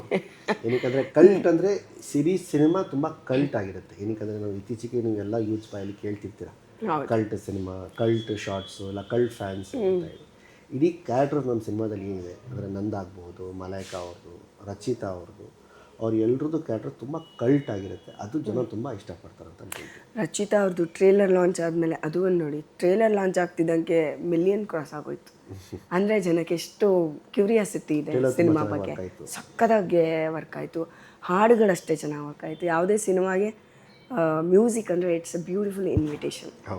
ಆಯಿತಾ, ಥಿಯೇಟ್ರಿಗೆ ಕರಿಬೇಕಂದ್ರೆ ಅದರಲ್ಲಿ ನೀವು ಗೆದ್ದಿದ್ದೀರಾ. ಫಸ್ಟ್ ಸಿನಿಮಾನಲ್ಲೂ ಗೆದ್ದಿದ್ರಿ. ಆ ಫಸ್ಟ್ ಸಿನಿಮಾದ ಸಾಂಗ್ ಅಂತೂ ಬಿಡಿ ಎಕ್ಸ್ಟ್ರಾಡಿನರಿ. ಒಂದು ಬೆಳಕಿನ ಕವಿತೆ ಆದರೆ ಇನ್ನೊಂದು ಜಾನಪದ ಹಾಡು. ಹೆಂಗೆ ಒಂದೇ ಸಿನಿಮಾದಲ್ಲಿ ಎಷ್ಟು ವೈವಿಧ್ಯಮಯವಾಗಿ 2 ಟ್ಯೂನ್ಗಳನ್ನ ಕೊಡ್ಬೋದು ಅನ್ನೋದನ್ನು ಜಯತೀರ್ಥ ತುಂಬ ಚೆನ್ನಾಗಿ ವರ್ಕ್ ಮಾಡಿದ್ದಾರೆ. ಅದನ್ನೇ ಎಕ್ಸ್ಪೆಕ್ಟ್ ಮಾಡ್ತಿದ್ವಿ, ನೋಡೋಣ ಇದರಲ್ಲಿ ಹೆಂಗಿರ್ಬೋದು ಸಾಂಗ್. ಈಗ ಬಂತು ಅಂದರೆ ಇದು ಅಯ್ಯೋ ಶಿವನೇ ಅಂದರೆ ಅಯ್ಯಯ್ಯೋ ಶಿವನೇ ಅನ್ಬೇಕು ಎಲ್ಲರೂ. ಆ ರೇಂಜಿಗೆ ಹಾರ್ಟ್ ಟಚ್ ಮಾಡಿದ್ರು. ಕೇಳಿದೆ ನಂದು ರಚಿತದ ಹಾಡು ತುಂಬ ಚೆನ್ನಾಗಿ ಹೋಗ್ತದೆ. ಹಾಂ ಹೌದು, ಅವರು ಅಷ್ಟೇ ಬ್ಯೂಟಿಫುಲ್ಲಾಗಿ ಕಾಣಿದ್ದಾರೆ, ಪರ್ಫಾರ್ಮೆನ್ಸ್ ಎಷ್ಟು ಚೆನ್ನಾಗಿದೆ. ಆ್ಯಂಡ್ ನನಗೆ ಈ ಹಾಡುಗಳ ಟ್ಯೂನ್ಗಳ ಆಯ್ಕೆ ಎಲ್ಲ ಡೈರೆಕ್ಟ್ರಿಗೆ ಬಿಡ್ತೀರಾ ಅಥವಾ ನೀವು ಏನಾದರೂ? ಮ್ಯೂಸಿಕ್ ವಿಷಯದಲ್ಲಿ ನಾನು ತುಂಬ ತಲೆ ಹಾಕ್ತೀನಿ. ಹೌದಾ? ಏನಕ್ಕಂದರೆ ಸಿನಿಮಾ ಇವಾಗ ಬರುತ್ತೆ, ರಿಲೀಸ್ ಆಗುತ್ತೆ, ಚೆನ್ನಾಗಿದ್ದರೆ 2 ವಾರ ಓಡುತ್ತೆ, ಬ್ಲಾಕ್ ಬಸ್ಟರ್ ಅದು ಒಂದು 5-6 ವಾರ ಓಡುತ್ತೆ, ಅಷ್ಟೇ ಮುಗೀತು. ಮತ್ತು ನೀವು ಸಿನಿಮಾ ನೋಡಬೇಕಂದ್ರೆ OTT ನೋಡಬೇಕು ಅಥವಾ TV ಚಾನಲ್ಲಿ ಹಾಕಿದ ಟೈಮ್ ನೋಡಬೇಕು. ಸಾಂಗ್ಸ್ಗಳು ಹಾಗಲ್ಲ, ಇವತ್ತು ಇರುತ್ತೆ, ನಾಳೆನೂ ಇರುತ್ತೆ, ನಾಳೆ ನಾನು ಇಲ್ಲ ಅಂದ್ರೂ ಹಾಡುಗಳು ಹಾಗೇ ಉಳಿಯುತ್ತೆ. ಸಾಂಗ್ಸ್ ಇರೋ ಅಷ್ಟೊಂದು ಶಕ್ತಿ ಲೈಫ್ ಸ್ಪ್ಯಾನ್ ಅಂದರೆ ಅದಕ್ಕೆ. ಸೊ ನನ್ನ ಸಾಂಗ್ಸ್ಗೆ ಜಾಸ್ತಿ ಕಡಿಮೆ. ಫಸ್ಟ್ ಇನ್ವಿಟೇಷನ್, ಅದು ಜನಕ್ಕೆ ಇಂಪ್ರೆಸ್ ಮಾಡಬೇಕು ಅಂದರೆ ಫಸ್ಟ್ ಇನ್ವಿಟೇಷನ್. ನಿಮಗೆ ಬಿಸ್ನೆಸ್ ಆಗಬೇಕು, ಅದಾಗಬೇಕು, ಟ್ರೈಲರ್ ತುಂಬ ಮುಖ್ಯ. ಹೌದು, ಆವಾಗಲೇ ನಿಮಗೆ ಥಿಯೇಟರ್ ಸೆಟಪ್ ಆಗೋದು. ಯಾವ ಥರ ಟ್ರೈಲರ್ ನೋಡಿದ ತಕ್ಷಣ ಓಕೆ ಈ ಥರ ಸೆಟ್ ಆಫ್ ಆಡಿಯನ್ಸ್ ನಮ್ಮ ಥಿಯೇಟರ್ಗೆ ಬರ್ತಾರೆ, ನಾವು ಸಿನಿಮಾ ತಗೊಳ್ಳೋಣ ಅಂತೇಳಿ ಆವಾಗ ಡಿಸ್ಟ್ರಿಬ್ಯೂಟರ್ಸ್ಗೆ ಕಾಲ್ ಆಗೋಕ್ಕೆ ಶುರು ಆಗುತ್ತೆ. ಕರೆಕ್ಟ್. ಹುಬ್ಳಿಗೂ ನಿಮಗೂ ಏನು ಕನೆಕ್ಷನ್ ಅಂತ ಅರ್ಥ ಆಗ್ತಿಲ್ಲ ನನಗೆ. ಹುಬ್ಳಿಗೆ ಯಾಕೆ ನಿಮ್ಗೆ ಕಂಡ್ರೆ ಇಷ್ಟ ಅಥವಾ ನಿಮಗೆ ಹುಬ್ಳಿ ಕಂಡ್ರೆ ಯಾಕೆ ಇಷ್ಟ? ಉತ್ತರ ಕರ್ನಾಟಕ ಅಂದರೆ ನನಗೆ ತುಂಬ ಇಷ್ಟ. ಏನಕ್ಕಂದರೆ ಅವ್ರು ತುಂಬ ಒಳ್ಳೆಯವರು, ಕಲೆನ ಆರಾಧಿಸೋಂಥ ಜನ. ಆಮೇಲೆ ಅವರು ಕಲಾವಿದರು ಕೊಡೋ ಗೌರವ, ಅಭಿಮಾನ ಇನ್ನು ಎಲ್ಲೂ ಇಲ್ಲ. ಇವತ್ತು ಕನ್ನಡ ಇಂಡಸ್ಟ್ರಿ ಬದುಕಿದೆ ಅಂದರೆ ಅವ್ರು ಹಾಕ್ತಿರೋ ಭಿಕ್ಷೆಯಿಂದಲೇ ಹೇಳ್ಬೋದು. ಓ ಮೈ ಗಾಡ್, ಲವ್ ಯು ಹುಬ್ಬಳ್ಳಿ ಜನಕ್ಕೆ. ಹುಬ್ಬಳ್ಳಿ, ಧಾರವಾಡ, ದಾವಣಗೆರೆ, ಉತ್ತರ ಕರ್ನಾಟಕ ಎಲ್ಲಿದ್ರು ನೀವು ನೋಡಿ, ನಂಬರ್ ಆಫ್ ಸಾಹಿತಿಗಳ ಸಂಖ್ಯೆ ಇರೋದು ಧಾರವಾಡ ಹುಬ್ಳಿನಲ್ಲೇ ಜಾಸ್ತಿ. ಹೌದು, ಆ ಕಲೆನ ನಾಟಕಗಳನ್ನ ಇವತ್ತವರೆಗೂ ಪೋಷಿಸ್ತಿರೋದು ಹುಬ್ಳಿ ಜನನೇ. ಹೌದು, ರೈಟ್ ಚಾಯ್ಸ್ ನಿಮ್ಮದು. ಓಕೆ, ಅದಕ್ಕೆ ನನಗೆ ಉತ್ತರ ಕರ್ನಾಟಕ ಜನ ಅಂದರೆ ತುಂಬ ಇಷ್ಟ. ಅದಕ್ಕೆ ನೀವು ಈವೆಂಟ್ ಫಸ್ಟ್ ಅಲ್ಲೇ ಮಾಡಿದ್ದು? ಫಸ್ಟ್ ನಾವು ಈವೆಂಟ್ ಮಾಡಿ ಧಾರವಾಡ ಅಲ್ಲಿ, ಸೆಕೆಂಡ್ ನಾವು ಮಾಡಿದ್ದು ಹುಬ್ಳಿಯಲ್ಲಿ ಈವೆಂಟ್. ಬಟ್ ನಂಗೆ ಒಂದು ತುಂಬ ಹಾರ್ಟ್ ಟಚಿಂಗ್ ಸೀನ್ ನೋಡಿದ್ದು ನಾನು ಆ ಈವೆಂಟಲ್ಲಿ ಅಂದರೆ, ನೀವು ಮಾತಾಡುವಾಗ ಅಪ್ಪ ಭಾವುಕರಾದರು, ಅಪ್ಪ ಮಾತಾಡುವಾಗ ನೀವು ಎಮೋಷ್ನಲ್, ಸಿನಿಮಾದ್ದು ಎಮೋಷ್ನಲ್ ಫೀಲ್ ಮಾಡಿದ್ರಿ. ಈಗ ಅದನ್ನ ನೆನೆಸ್ಕೊಂಡ್ರೆ ಹೆಂಗೆ ಅನಿಸುತ್ತೆ? ಅಪ್ಪ ಒಂದು ಹಂತದಲ್ಲಿ ಬೇಡ ಬೇಡ ಬೇಡ ಅಂತ ಹಿಂದೆ ಕೇಳಿದವರು. ಅಂದರೆ ಅವರು ನನಗೆ ಯಾವತ್ತೂ ಹೊಗಳಿಲ್ಲ. ಅದು ಎಲ್ಲ ಅಪ್ಪಂದ್ರದ್ದು ಅದೇ ಫಾಲ್ಟ್ ಅಲ್ವಾ? ನೀವು 100 ತೆಗಿರಿ, ನೀವು ಕರೆಕ್ಟ್. ಆಫ್ ಆಲ್ ಅವ್ರು ನನಗೋಸ್ಕರ ಬಂದರು ಅಂದರೆ ವೆರಿ ಎಕ್ಸೈಟ್ ಆಗಿದ್ದೆ ನಾನು. ಹೌದು. ಆಮೇಲೆ ವೇದಿಕೆಗೆ ಹೋಗ್ಬಿಟ್ಟು ನನ್ನ ಬಗ್ಗೆ, ನನ್ನ ಸಿನಿಮಾ ಬಗ್ಗೆ ಮಾತಾಡ್ತಿದ್ದಲ್ಲ, ಅವ್ರು ತುಂಬ ನರ್ವಸ್ ಆದರು. ನೀವು ನೋಡಿಬೇಕಿದೆ, ಕರೆಕ್ಟ್ ಅಲ್ಲೇ ಕಣ್ಣಲ್ಲಿ ನೀರು ಅಯ್ಯೋ, ನಾನು ಅದನ್ನೇ ಅಬ್ಸರ್ವ್ ಮಾಡ್ತಿದ್ದೆ. ಸೊ ಅವ್ರು ಹಂಗೆ ಮಾತಾಡ್ಬಿಟ್ರಲ್ಲ ಅಂತ ಹೇಳ್ಬಿಟ್ಟು ನಾನು ಸ್ವಲ್ಪ ಇಮೋಷನ್ ಆದೆ. ಆಮೇಲೆ ನಾನು ವೇದಿಕೆಯಲ್ಲಿ ಫಸ್ಟ್ ಟೈಮ್ ನಮ್ಮ ತಂದೆ ಎದುರುಗಡೆ ನಾನು ಮಾತಾಡ್ತಿದ್ದೆ. ಸೊ ಅದು ಆವಾಗ ಅವ್ರು ತುಂಬ ಭಾವುಕರಾದರು. ನೀವು ಗಮನಿಸಿದ್ರಾ? ರಾಜಕಾರಣಿಗಳಿಗೆ ಮಾತಾಡೋದೇನು ದೊಡ್ಡ ವಿಷಯ ಅಲ್ಲ. ರಾಜಕಾರಣಿಗಳು ಯಾವುದಕ್ಕೂ ಎಷ್ಟು ಜನ ಇರಲಿ ಇಲ್ಲದೆ ಇರಲಿ, ಅವ್ರು ನೀಟಾಗಿ ನಿರರ್ಗಳವಾಗಿ ಮಾತಾಡ್ಬಿಡ್ತಾರೆ. ಬಟ್ ಅವತ್ತು ಅಪ್ಪ ಎಷ್ಟು ಎಮೋಷ್ನಲ್ ಫೀಲ್ ಮಾಡಿಕೊಂಡು, ಪದಗಳಿಗೆ ಹುಡುಕಾಡ್ಕೊಂಡು, ಅವ್ರಿಗೆ ಏನೋ ಒಂಥರ ಖುಷಿ, ಎಲ್ಲ ಎಮೋಷನ್ಸ್ ಒಟ್ಟಿಗೆ ಇತ್ತು ಅವರ ಎಕ್ಸ್ಪ್ರೆಷನ್ಸಲ್ಲಿ. ಕಡಿಮೆ ಮಾತಾಡಿದ್ರು, ಆದರೆ ಮೀನಿಂಗ್ಫುಲ್ ಆಗಿ ಮಾತಾಡಿದ್ರು. ನನಗದು ತುಂಬ ಆಶ್ಚರ್ಯ ಅನ್ಸ. ಅಪ್ಪಂದ್ರಿಗೆ ಹೆಂಗಂದ್ರೆ 100ಕ್ಕೆ 100 ತೆಗೆದ್ರೆ 101 ಯಾಕೋ ತೆಗಿಲಿಲ್ಲ ಅಂತ ಕೇಳ್ತಾರೆ. ಆ ರೇಂಜ್ಗಿರುತ್ತೆ ಅವ್ರ ಎಕ್ಸ್ಪೆಕ್ಟೇಷನ್ಸು. ಇನ್ನೊಂದು ಕುತೂಹಲ ಮತ್ತು ನಮಗೆ ಆಶ್ಚರ್ಯ, ಎರಡು ಒಟ್ಟೊಟ್ಟಿಗೆ ಆಗಿದ್ದು. ಅವರು ಕೂಡ ಹೀರೋ ಆಗಬೇಕು ಅಂತ ಬಾಂಬೆಗೆ ಹೋದವ್ರೆ ಅಂತ ಹೇಳಿದ್ರು. ನಿಮ್ಮನ್ನು ನೋಡಿದ್ರೆ ಬೇಡ ಬೇಡ ಅಂದರು. ಈ ಎರಡೂ ಆಶ್ಚರ್ಯ ಆಯಿತು. ನಿಮಗೆ ಗೊತ್ತಿತ್ತು ಅದು ವಿಷಯ? ಮುಂಚೆ ಗೊತ್ತಿತ್ತು, ಆದರೆ ಅವ್ರು ಚಿಕ್ಕ ವಯಸ್ಸಲ್ಲಿ ಅವರು ಹೀಗೆ ಅಂತೆ ಅವ್ರ ಕಸಿನ್ ಜೊತೆ ಓಡೋಗ್ಬಿಟ್ಟಿದ್ದಂತೆ ಬಾಂಬೆಗೆ ಆಡಿಷನ್ ಎಲ್ಲ ಕೊಡೋಕ್ಕೆ. ಆಮೇಲೆ ನಮ್ಮ ಅಜ್ಜಿ ಇಲ್ಲಿಂದ ಬಸ್ ಮಾಡಿಕೊಂಡು ಬಾಂಬೆಗೆ ಹೋಗಿ ಅಲ್ಲಿ ಹುಡುಕಿ ಅವ್ರನ್ನ ಕರ್ಕೊಂಡು ವಾಪಸ್, ಅದು ಸ್ಕೂಲ್ ಟೈಮಲ್ಲಿ ಅವ್ರು ತುಂಬ ಚಿಕ್ಕವರು ಅದ್ರ, ಅಂದರೆ may be 6th standard 7th standard ಅಂತ ಹೇಳ್ಬೋದು. ಅವ್ರನ್ನ ಹೊಡೆದು ಕರ್ಕೊಂಡು ಬಂತಂತೆ. ನೋಡಿ ಇವತ್ತು ಎಲ್ಲಿ ಮುಟ್ಟಿದ್ದಾರೆ ಅವರು. ಈಗ ಈವೆಂಟ್ಗಳಲ್ಲಿ ಅಷ್ಟೆಲ್ಲ ಮಾತಾಡ್ತಾ ಅವತ್ತು ದರ್ಶನ್ ಸರ್ ಪಕ್ಕ ಇದ್ದರು. ನಾನು ನೆಗೆಟಿವ್ ಏನೂ ಕೇಳ್ತಿಲ್ಲ, ನೆಗೆಟಿವ್ ಬಗ್ಗೆ ನನಗೇನು ಬೇಕಾಗೋಲ್ಲ. ಬಟ್ ಅವರಂದರೆ ನಮ್ಮೆಲ್ರಿಗೂ ಇಷ್ಟ. ಇವತ್ತೇನಿದೆ ಆ ಪರಿಸ್ಥಿತಿ ಬಗ್ಗೆ ಮಾತಾಡೋಷ್ಟು ದೊಡ್ಡವ್ರು ನಾವು ಯಾರೂ ಅಲ್ಲ. ಸೊ ಅದನ್ನು ನಾನು ಟಚ್ ಮಾಡಲ್ಲ. ಬಟ್ ಅವತ್ತು ಪಕ್ಕ ಕೂತಿದ್ರು. ಆ ಒಂದು ಖುಷಿ, ಆ ಒಂದು ಸಪೋರ್ಟು, ಅದು ಗಜ ಸಪೋರ್ಟು, ಆನೆ ಸಪೋರ್ಟು ಅಂತೀವಲ್ಲ, ಹಾಗೆ ಇವತ್ತೆಷ್ಟು ಮಿಸ್ ಮಾಡ್ಕೊತಿದ್ರು? ಸಿಕ್ಕಾಪಟ್ಟೆ ಮಿಸ್ ಮಾಡ್ಕೊತೀನಿ. ಯಾಕಂದರೆ ನನ್ನ ಫಸ್ಟ್ ಸಿನಿಮಾ ಟೈಮಲ್ಲಿ ನನ್ನ ಸ್ವಂತ ತಂದೆ ತಾಯಿನೇ ನನಗೆ ಹೆತ್ತವರೇ ನನಗೆ ಸಪೋರ್ಟ್ ಕೊಟ್ಟಿಲ್ಲ, ನನ್ನ ಬೆನ್ನ ಹಿಂದೆ ನಿಂತ್ಕೊಂಡಿಲ್ಲ. ನನಗೆ ಏನು ಮಾಡಬೇಕು ಅಂತಲೇ ಗೊತ್ತಾಗ್ತಾಯಿಲ್ಲ. ಯಾರ ಕೈಲಿ ಡಿಸ್ಟ್ರಿಬ್ಯೂಷನ್ ಮಾಡಿಸ್ಬೇಕು, ಹೇಗೆ ಮಾಡಿಸ್ಬೇಕು, ಯಾವ ಥರ ಥಿಯೇಟರ್ಸ್ ತೊಗೊಳ್ಬೇಕು, ಹೇಗೆ ಪ್ರಮೋಷನ್ ಮಾಡ್ಕೊಬೇಕು ಅದು ಏನೂ ಗೊತ್ತಿಲ್ಲ. ಆ ಟೈಮಲ್ಲಿ ಅವ್ರು ಬಂದು ನಿಂತು ಒಂದು ಬೆನ್ನು ತಟ್ಟಿ ನಾನು ನಿನಗೋಸ್ಕರ ಇದ್ದೀನಿ, ನಿನ್ನ ತಲೆ ಕೆಡ್ಸ್ಕೊಬೇಡ, ಅವ್ರಿಗೆ ಬೇಕಾಗೇ ಇರಲಿಲ್ಲ ಇದೆಲ್ಲ ಮಾಡೋದಕ್ಕೆ, ನನಗೆ ಕರೆಕ್ಟ್ ಎಲ್ಲ ಮಾಡಿಕೊಟ್ರು. ಸೊ ಅದು ಜೀವನದಲ್ಲಿ ಯಾವತ್ತಿದ್ರೂ ನಾನು ಅವ್ರಿಗೆ ನಾನು ಚಿರಋಣಿಯಾಗಿರ್ತೀನಿ ಆ ಒಂದು ವಿಷಯಕ್ಕೆ. ಈ ಸಿನಿಮಾಗೂ ಕೂಡ ಅಂದ್ಕೊಂಡಿದ್ದೆ ಇರ್ತಾರೆ, ಸಪೋರ್ಟ್ ಮಾಡ್ತಾರೆ, ಅವ್ರ ಆಶೀರ್ವಾದ ಇರುತ್ತೆ ಅಂತ ಹೇಳಿ. ಈ ಕಲ್ಟ್ ಜರ್ನಿನಲ್ಲಿ ಅವ್ರದ್ದೇನಾದರೂ ಪಾತ್ರ ಇದೆಯಾ? ಖಂಡಿತವಾಗ್ಲೂ ಈ ಸಿನಿಮಾ ಶುರುವಾಗಿದ್ದಕ್ಕೆ ಫೌಂಡೇಶನ್ ಹಾಕಿದ್ದೆ ಅವರು. ಫಸ್ಟು ಅವರೇ ಎಲ್ಲ ಫೈನಲ್ ಮಾಡಿದ್ದು, ಎಲ್ಲ ಒಂದು ಟೀಮ್ ಸೆಟ್ ಮಾಡಿಕೊಟ್ಟಿದ್ದು ಎಲ್ಲನೂ ಕೂಡ ಅವತ್ತು ಈ ಸಿನಿಮಾಗೆ ತುಂಬ ತೂಕ ಇದೆ. ವಾವ್ ಅವ್ರಿಗೆ ನೋಡಿ, ಬ್ರದರ್ ಫ್ರಮ್ ಅನದರ್ ಮದರ್ ಅಂದರೆ ಒಬ್ಬರಲ್ಲ, ಬೇಜಾನ್ ಜನ ಬ್ರದರ್ಗಳಿದ್ದಾರೆ ಅಲ್ವಾ? ಹಂಗೆ ಪ್ರೀತಿ ಹಂಚ್ತಾರೆ ಅವರು. ಕರೆಕ್ಟ್. ಈಗ ಒಂದು ನೋನ್ ಪರ್ಸನಾಲಿಟಿ ಜೊತೆ ಇರೋವಾಗ ನಿಮಗೆ ಸೆಲೆಬ್ರಿಟಿಗಳಾಗಲಿ ಅಥವಾ ರಾಜಕಾರಣಿಗಳಾಗಲಿ ಯಾರೇ ಆಗಲಿ ಹೊಸದೇನಿಲ್ಲ, ಎಲ್ಲರೂ ಚಿಕ್ಕ ವಯಸ್ಸಿಂದ ನೋಡ್ಕೊಂಡೇ ಇರ್ತೀರ. ಬಟ್ ಫಸ್ಟ್ ಟೈಮ್ ದರ್ಶನ್ ಸರ್ನ ಮೀಟ್ ಮಾಡಿದ್ದು ನೆನಪು ಏನಾದರೂ ಹಂಚ್ಕೋಬೋದಾ? ಅವ್ರ ಮನೆಯಲ್ಲೇ ಫಸ್ಟ್ ಟೈಮು. ಯಾವ ಟೈಮ್ ಅದು ಗೊತ್ತಿಲ್ಲ ಮ್ಯಾಮ್, ಎಕ್ಸಾಕ್ಟ್ಲಿ ನನಗೆ ಕರೆಕ್ಟಾಗಿ ಗೊತ್ತಿಲ್ಲ ಎಷ್ಟು ವರ್ಷ ಹಿಂದೆ ಅಂತ ಹೇಳಿ. ಸೋಫಾದಲ್ಲಿ ನಾನು ಕೂತಿದ್ದೆ. ಅಂದರೆ ಒಂದಷ್ಟು ಸಿನಿಮಾಗಳು ನೋಡಿದ್ದೆ ನಾನು, ದಾಸ ಅದು ಇದು ಸ್ವಲ್ಪ ಒಂದಷ್ಟು ನೋಡಿದ್ದೆ ಸಿನಿಮಾಗಳು. ಬಟ್ ಫಸ್ಟ್ ಟೈಮ್ ಒಂದು ಸ್ಟಾರ್, ಆ ಪರ್ಸ್ನಾಲಿಟಿ, ಆ ಗತ್ತು, ಹೀರೋ ಅಂದರೆ ಹೆಂಗಿರ್ಬೇಕಲ್ಲ, ಸ್ನಾನ ಗಿನ ಮಾಡಿಕೊಂಡು ಕೂಗಿ ಮಾಡ್ಕೊಂಡು ಟೀ ಶರ್ಟ್ ಹಾಕ್ಕೊಂಡು ಶಾರ್ಟ್ಸಲ್ಲಿ ಸ್ಲಿಪ್ಪರ್ಸ್ ಟಕ ಟಕ ಟಕ ಅಂತ ಹಿಂಗೆ ಸ್ಟೇರ್ ಕೇಸಿಂದ ಹೇಳ್ಕೊಂಡು ಬಂದರು. ಒಂದು ಆನೆ ಒಂದು ಹುಲಿ ಬಂದಂಗೆ ಬಂದರು. ಆವಾಗ ಗೊತ್ತಾಯಿತು ಒಂದು ಸ್ಟಾರ್ಗೆ ಹಿಂಗೆ ಇರಬೇಕು ಗತ್ತು ಅಂತ ಹೇಳಿ. ನಿಜ, ಫಸ್ಟ್ ಟೈಮ್ ನಾನು ನೋಡಿದಾಗ. ಕರೆಕ್ಟ್. ಏನೋ ಒಂಥರ ಪರ್ಸ್ನಾಲಿಟಿನೇ ಅಷ್ಟು ಖುಷಿ ಕೊಡುತ್ತೆ ಸ್ಕ್ರೀನ್ ಮೇಲೆ ನೋಡಿ. ಮಾತುಗಳು ತುಂಬ ರೆಸ್ಪೆಕ್ಟ್ ಕೊಟ್ಟು ಮಾತಾಡ್ತಾರೆ. ಆಮೇಲೆ ಬೆಳೆಸೋ ಗುಣ, ಹೊಟ್ಟೆ ಕಿಚ್ಚಿಲ್ಲ, ಇವನಿಗೇನೋ ಆಗ್ಬಿಡ್ತಿದೆಯಲ್ಲ ನನಗಿಲ್ವಲ್ಲ, ಯಾವುದಿಲ್ಲ ಅವರಿಗೆ. ಬೆಳೆಸಬೇಕು, ಎಲ್ರಿಗೂ ಸಪೋರ್ಟ್ ಮಾಡಬೇಕು, ಎಲ್ರಿಗೂ ಪ್ರೀತಿ ಹಂಚಬೇಕು, ತುಂಬ ಪ್ರೀತಿಯಿಂದ ಎಲ್ರಿಗೂ ಮರ್ಯಾದೆ ಕೊಟ್ಟು ಮಾತಾಡ್ತಾರೆ. ಸೊ ಅದನ್ನೆಲ್ಲ ನಾನು ತುಂಬ ಅಬ್ಸರ್ವ್ ಮಾಡಿದೆ ಅವತ್ತು. ಏನಕ್ಕೆ ಈಗ ನಮಗೆ ರೆಸ್ಪೆಕ್ಟ್ ಕೊಡೋದು ಓಕೆ ಸಹಜ, ನಮ್ಮ ಸ್ಟಾಫ್ಗೆ ರೆಸ್ಪೆಕ್ಟ್ ಕೊಡೋದು ಅದು ಯಾರೂ ಕೊಡೋಲ್ಲ. ಬನ್ನಿಮ್ಮ ಕೂತ್ಕೊಳ್ಳಿ, ಕೂರ್ಸಪ್ಪ ಅವ್ರಿಗೆ, ಟೀ ಕೊಡಪ್ಪ ಅವ್ರಿಗೆ. ಸೊ ಅದೊಂದು ಕಾಳಜಿ ಇದೆಯಲ್ಲ, ಅದು ಎಲ್ರಿಗೂ ಬರಲ್ಲ ಅದು. ಸೊ ಅವತ್ತು ಅವ್ರದ್ರಲ್ಲಿ ನಾನು ನೋಡಿದೆ. ನೋಡಿ, ನಮ್ಮ ಕನ್ನಡ ಇಂಡಸ್ಟ್ರಿಯ ಒಂದು ಚಿಕ್ಕ ಕುಟುಂಬ ಇದ್ದಂಗೆ, ಎಲ್ರಿಗೂ ಎಷ್ಟು ಪ್ರೀತಿಯಿಂದ ಎಷ್ಟು ಚೆನ್ನಾಗಿರ್ತಾರೆ. ಇದೇ ಸೀನ್ಗಳು, ಇದೇ ಸಿಚುವೇಶನ್ಸ್ಗಳು ವಾಪಸ್ ಬರಲಿ ಸರ್, ಬೇಗ ವಾಪಸ್ ಖಂಡಿತ ಬರುತ್ತೆ ಅಲ್ವಾ? ಭರವಸೆ ಇದೆ, ಒಂದಿನ ಒಳ್ಳೇದಾಗುತ್ತೆ, ಡೆಫಿನೆಟ್ಲಿ ಆಗುತ್ತೆ. ಬಟ್ ನೋಡಿ, ಈಗ ನಮ್ಮ ಕನ್ನಡ ಇಂಡಸ್ಟ್ರಿನಲ್ಲಿ ಹೀಗೆ ನಿಮಗೆ ಬಾಲಿವುಡ್ ಅಂದ ತಕ್ಷಣ ಅದು ಏನು ದೊಡ್ಡ ವಿಷಯ ಅಲ್ಲ ನಿಮಗೆ ಎಲ್ಲ. ನನಗೆ ಮೊನ್ನೆ ನೋಡಿದ್ದು ಶಾರುಖ್ ಸರ್ದು ಮಗನ ಜೊತೆ, ಅದು ನೋಡಿದ ತಕ್ಷಣ ತುಂಬ ಖುಷಿನೂ ಆಯಿತು, ಆಶ್ಚರ್ಯನೂ ಆಯಿತು. ನೀವು ಹ್ಯಾಂಡಲ್ ಮಾಡಿದ ರೀತಿ ಆ ಸಿಚುವೇಶನ್ಸ್ಗಳನ್ನ, ದಟ್ ಈಸ್ ಗ್ರೇಟ್. ಅಂದರೆ ಒಬ್ಬ ಫ್ರೆಂಡು ಇಲ್ಲಿಗೆ ಬಂದಾಗ ಒಂದು ಮಿಸ್ಬ್ಯಾಲೆನ್ಸ್ ಆದಾಗ ಅದನ್ನು ಬ್ಯಾಲೆನ್ಸ್ ಮಾಡಿದ ರೀತಿ, ಅದೆಲ್ಲ ನಂಗೆ ತುಂಬ ಖುಷಿ ಅನ್ನಿಸ್ತು. ಪರವಾಗಿಲ್ಲ, ಇದು ಬರೀ ಆರ್ಟಿಸ್ಟ್ ಅಲ್ಲ ಇವರು ಅನ್ನೋ ಥರ. ನೀವು ಆ ಸಿಚುವೇಶನ್ನ ನನ್ನ ಜೊತೆ ಶೇರ್ ಮಾಡೋದಾದರೆ? ಇಲ್ಲ ಮ್ಯಾಮ್, ಅವ್ನು ಫೋನ್ ಮಾಡ್ದೆ, ಈ ಥರ ಬೆಂಗಳೂರು ಬರ್ತಾಯಿದ್ದೀನಿ ನಾನು ಒಂದು ಇವೆಂಟಿಗೆ ಅಂತ ಹೇಳಿ. ಸರಿ ಬಾ ಅಂತೇಳಿ ಗಾಡಿ ಗಿಡಿ ಎಲ್ಲ ಕೊಟ್ಟು ಕಳಿಸ್ತೀವಿ ಏರ್ಪೋರ್ಟ್ಗೆ ಪಿಕಪ್ ಮಾಡೋಕ್ಕೆ. ಅವ್ನು ರೂಮ್ ಹೋಗಿ ಫ್ರೆಶ್ ಅಪ್ ಆದಮೇಲೆ ನನಗೆ ಫೋನ್ ಮಾಡ್ದೆ, ನೀನು ಸಾಯಂಕಾಲ ಬಾ, ಫ್ರೀ ಇದ್ದರೆ ಬಾ, ತುಂಬ ದಿವಸ ಆಗುತ್ತಲ್ಲ ಸಿಕ್ಕಿಗೆ ಅಂತ. ಈಗ ಅತಿಥಿ ದೇವೋ ಭವ, ನನ್ನ ಗೆಸ್ಟ್ ಅವನು ಎಷ್ಟೇ ಇತ್ತು ಕೂಡ ನಮ್ಮ ಕರ್ನಾಟಕಕ್ಕೆ ಬಂದಿದ್ದಾನೆ. ಸರಿ ಆಯಿತು ಬರ್ತೀನಿ ಬಿಡು ಅಂತ ಹೇಳಿ ಸಾಯಂಕಾಲ ಹೋಗಿ ಆ ಇವೆಂಟ್ಗೆ ನಾವು ಹೋದ್ವಿ. ಇವೆಂಟ್ ಮುಗೀತು, ನಾವು ಅಂದ್ಕೊಂಡ್ಕಿಂತ ಮೀರಿ ಜನ ಅಲ್ಲಿ ಸೇರ್ಕೊಂಡ್ಬಿಟ್ಟಿದ್ರು ಜನ ಅಲ್ಲಿ. ಸೊ ನಾವೆಲ್ಲ ವಾಪಸ್ ಹೋಟ್ಲಿಗೆ ಹೊರಟಬೇಕಾಗಿತ್ತು. ಎಲ್ರಿಗೂ ಆಸೆನೆ ಶಾರುಖ್ ಖಾನ್ ಮಗನ ನೋಡಬೇಕು, ಫೋಟೋ ತೊಗೊಳ್ಬೇಕು ಅಂತ ಹೇಳಿ. ಬಟ್ ಒಂದು ಪಾಪ ಎಷ್ಟು ಜನಕ್ಕಂತ ಕೊಡ್ತಾನೆ ಫೋಟೋ, ಎಷ್ಟು ಜನಕ್ಕಂತ ಕೈ ಕೊಡ್ತಾನೆ, ಮಾತಾಡ್ತಾನೆ. ಸೊ ಅದು ಹ್ಯಾಂಡಲ್ ಮಾಡೋಕ್ಕೆ ಆಗ್ತಾ ಇರಲಿಲ್ಲ. ನನಗೆ ಒಂದು ರೂಮಲ್ಲಿ ಕೂರಿಸ್ಬಿಟ್ರು, ಅಲ್ಲಿ ಒಂದು ಚಿಕ್ಕದ ರೂಮಲ್ಲಿ. ಅವ್ನ ಮ್ಯಾನೇಜರ್ ಅಂದರೆ ಅವ್ನ ಬೆಸ್ಟ್ ಫ್ರೆಂಡ್, ಅವ್ನ ಮ್ಯಾನೇಜರು. ಅವನು ನಮ್ಮ ಮುಂದೆ ಎಲ್ಲ ಸ್ವಲ್ಪ ಬಿಲ್ಡಪ್ ಕೊಡ್ತಿದ್ದ. ಒಂದು 20 ನಿಮಿಷದಲ್ಲಿ ಕಾಲ್ ಮಾಡಿ ತೋರಿಸ್ತೀನಿ ನೋಡು, ಡಿಪಾರ್ಟ್ಮೆಂಟ್ ಸಪೋರ್ಟ್ ತೊಗೊಂಡು, ಕೌನ್ಸಲ್ ಸಪೋರ್ಟ್ಗಳು ತೊಗೊಂಡು ಅಂತೇಳಿ. ಸರಿ ಆಯಿತು, ಹೋಗಿ ತೋರಿಸು, ಮಾಡಿಬಿಟ್ಟು ತೋರಿಸು ಅಂತ ನಾವು ಕಳಿಸಿದ್ವಿ ಅವನಿಗೆ. ಒಂದು 30-40 ನಿಮಿಷ ಆದರೂ ಅವ್ನು ವಾಪಸ್ ಬರಲಿಲ್ಲ. ಏನು ನೀನು ಅತಾಪತ ನಿಲ್ವಲ್ಲ, ಫೋನು ತೆಗಿತಾ ಇಲ್ವಲ್ಲ, ಇಷ್ಟು ದೊಡ್ಡ ಬಿಲ್ಡಪ್ ಕೊಟ್ಟು ಹೋದೆ ಅಲ್ಲ ಅಂತ ಹೇಳಿ.